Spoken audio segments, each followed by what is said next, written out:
अब बात सिर्फ नैब की नहीं है। आफ्ताब सुल्तान का इस्तीफा एक्सपेक्टेड नहीं था, लेकिन कुछ दिनों से बात चल रही थी कि वो इस्तीफा देंगे, लेकिन यही काम जो है वो और लोगों से भी कराया जा रहा है। अब क्या उनके इस्तीफे आएंगे? सबसे पहले तो आप इलेक्शन कमीशन को देख लें। इलेक्शन कमीशन के बारे में एक इंप्रेशन है कि वो सिर्फ पीडीएम को उनकी खिदमत कर रहा है और पीडीएम के लोगों के या उन्हीं के इशारों पे वो काम कर रहा है।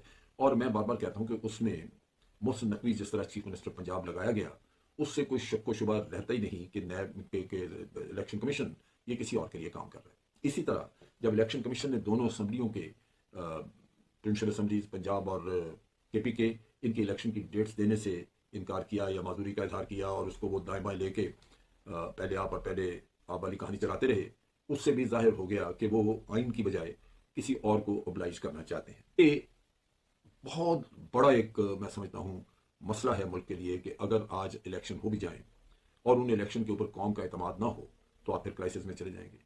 इससे क्या अहम नहीं है, ये ज़रूरी नहीं है कि एक शख्स जो चीफ इलेक्शन कमिश्नर है वो अपनी इज्जत का ख्याल करे, अपनी छोटी सी अना के लिए मुल्क का नुकसान करने के बजाय आफ्ताब सुल्तान की तरह इस्तीफा देकर चले जाए, क्योंकि उससे भी डिमांड्स हैं और नजर आता है कि वो डिमांड पूरी करते जा रहे हैं, जबकि डिमांड्स की कोई इंतहा नहीं, वो रुकती नहीं है कहीं पे। इसी तरह तीसरा जो शख्स है जिसको दबा के इस्तेमाल किया जा रहा है वो FIA का डीजी है। हर केस FIA, अभी आप देखिए कि एक गुफ्तगू जिसकी जो बेमानी सी गुफ्तगू है जिसमें कि जस्टिस मज़ाहिर अली अकबर नशवी उनकी बात परवेज़ इलाही से हो रही है और राणा साहब ने नैब को FIA को हुक्म दिया कि वो तहकीकात करें और परवेज़ इलाही को अरेस्ट करें मुकदमे के सिलसिले में। यानी अगर अदारे असूल की बजाय कानून की बजाय आपकी उंगलियों पर नाचते रहें तो लाजमन आप देखेंगे कि नताइज उसके मुल्क के लिए तो बड़े खौफनाक होंगे। वो भी बदनाम हुआ। अब इन हालात में जबकि ये काम हो रहा है FIA के जरिए, तो FIA के डीजी को नहीं चाहिए कि वो भी इस्तीफा दे, क्योंकि इन सब अदारों ने बिल आखिर कानून के दायरे में रह के काम करना है, इसलिए कि ये कौमी अदारे हैं और कौम को इनके ऊपर एतमाद होना चाहिए। अगर ऐसा नहीं होगा, कौम को एतमाद नहीं होगा, तो ये अदारे बेकार हैं। ये दर हकीकत ह्यूमन राइट्स की वायलेशन के अदारे बन गए हैं बजाय इसके कि मुल्क के मफाद के लिए कोई काम करते। तो इन हालात में मैं समझता हूं कि एक मिसाल कायम कर दी है आफ्ताब सुल्तान साहब ने, और इसको यहां रुकना नहीं चाहिए कि केसेस जो हैं वो जेन्युइन हैं और पाकिस्तान का लुटा हुआ पैसा इन लोगों से वापस लेना है, इनको सजाएं दिलवानी है कि तमाम केसेस जो थे उनका रिजल्ट सिफर रहा। और इमरान खान के लिए ये बहुत बड़ी नाकामी थी इस वजह से कि इमरान खान बारहा कहते थे